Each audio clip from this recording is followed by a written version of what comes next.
மதுவிலக்கை அமல்படுத்த தமிழக அரசு நடவடிக்கை எடுக்க வேண்டும் என பாமக இளைஞரணி தலைவர் அன்புமணி ராமதாஸ் வலியுறுத்தியுள்ளார். சென்னையில் நாம் விரும்பும் சென்னை என்ற தலைப்பில் மக்களை சந்தித்து வரும் அன்புமணியிடம் நமது செய்தியாளர் அபிநயா நடத்திய கலந்துரையாடலை இப்போது பார்க்கலாம்.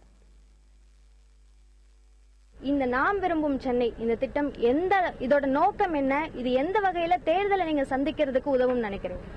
இதுக்கும் தேர்தலுக்கும் அரசியலுக்கும் சம்பந்தம் கிடையாது.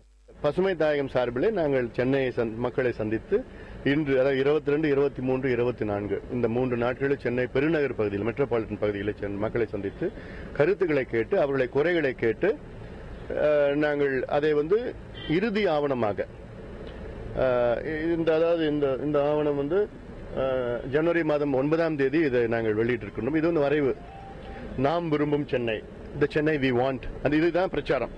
பாட்டாளி மக்கள் கட்சி தான் மதுவிலக்கு அப்படின்ற ஒரு விஷயத்த முதல்ல நீங்க முன்னெடுத்தீங்க. அப்படி இருக்க நிலைமையில இப்போ தமிழக அரசு அதுக்கு சாத்தியம் இல்லை அப்படின்ற ஒரு விஷயத்த முன் வச்சிருக்காங்க. அதை பத்தி நீங்க என்ன? நேற்று அமைச்சர் விஸ்வநாதன் மதுவிலக்கு சாத்தியம் கிடையாது, அதுக்கு இழப்பீடு மாநில அரசு கொடுக்கணும், மத்திய அரசு கொடுக்கணும்னு ஒரு பொய்யான செய்தியை சொல்லிட்டு இருக்கார். இது கண்டிக்கத்தக்கது. இது ஒரு வேடிக்கையான ஒரு செய்தி சொல்லியிருக்கிறாரு. அது மது ஒரு மாநில அரசோட பிரச்சனை, மத்திய அரசுக்கு அதுக்கு சம்பந்தம் கிடையாது. அதுல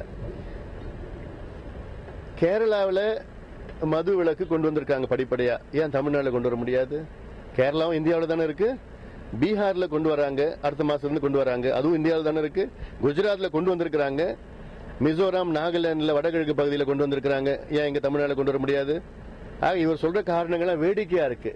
தமிழகத்தில் இருக்க அரசியல் கட்சிகள்ல முன்கூட்டியே முதல்வர் வேட்பாளர் அறிவிச்சது உங்களோட கட்சி தான். அதே போல திமுக, அதிமுகவை தவிர மற்ற எந்த கட்சிகள் வந்தாலும் நாங்க கூட்டணியில சேர்ந்துக்குவோம் அப்படின்னு சொல்லியிருக்கீங்க. ஆனா தனியா மற்றொரு மக்கள் நல கூட்டணின்னு வேற ஒரு கூட்டணி அமைந்திருக்கிறது. இந்த சூழல்ல பாமக தனித்து விடப்பட்டிருக்குன்னு நாங்க எடுத்துக்கலாமா? நிச்சயமா கிடையாது. அதாவது இன்னைக்கு தனித்து விடப்பட்ட கட்சி திமுக தான். திமுகவும் அண்ணா திமுக தான். அவர் ரோட்ல நின்றுட்டு கூப்பிட்டு இருக்காரு, யாராவது வாங்கலன்னு கூப்பிட்டு இருக்காரு கலைஞர். பாவமா இருக்குது, இந்த வயசுல அவர் கூப்பிட்டு இருக்காரு, பாவமா இருக்கு.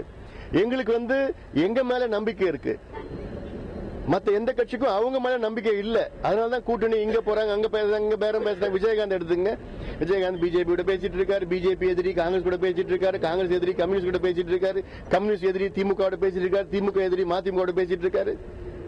ஏன்னா அவங்களுக்கு யாருக்கும் அவங்க மேல நம்பிக்கை இல்ல, மக்கள் அவங்க மேல நம்பிக்கை இருந்துட்டாங்க. பாரதிய ஜனதா கட்சி அதாவது என்டிஏல பாமக இருக்கா அப்படின்றதுக்கு பாஜக தரப்புல இருந்து ஒரு தெளிவான பதில் இல்ல.